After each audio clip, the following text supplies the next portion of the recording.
درانه کتونکو السلام علیکم. زه محمد سلمان همدرد د حق غږ پښتو چینل خبري لنډیز کې ستاسو کوربه اوس تاسو پام را اړوم د مهمو خبرونو لنډیز. د تلویکا پلس غونډه چې تېر ورځ په دوحه کې پیل شوې ده، ګډونوال یې ویلي چې د ملګرو ملتونو له تورلیست څخه د طالب مشرانو نومونه په دې شرط لیرې کوي چې دغه ډله تاوتریخوالي کم کړي او د افغان کشالي سوله ییز حل ته غاړه کېږدي. طالبانو د بهرنیو ځواکونو د اډو د ساتنې خبر رد کړی دی. د طالبانو د قدر دفتر ویان محمد نعیم پر خپل ټویټر لیکلي چې طالبانو له لوري د بهرنیو ځواکونو د اډو د ساتنې په اړه په یو شمېر رسنیو کې خپاره شوي راپورونه بې بنسټه دي او حقیقت نه لري. په کونړ کې د 263 کورنیو ته د څښاک پاکې اوبه برابریږي.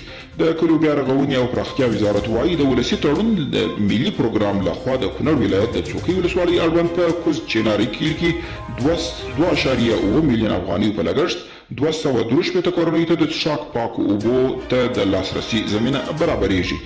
او د روغتیا وزارت سپارښتنه کړې ده چې خلک په دې اړوند مرکزونو ته د کرونا واکسین په پار ورشي.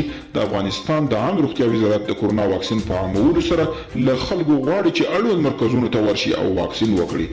دغه واکسین له 18 کلنۍ پورته عمر لرونکو ته ورکول کیږي.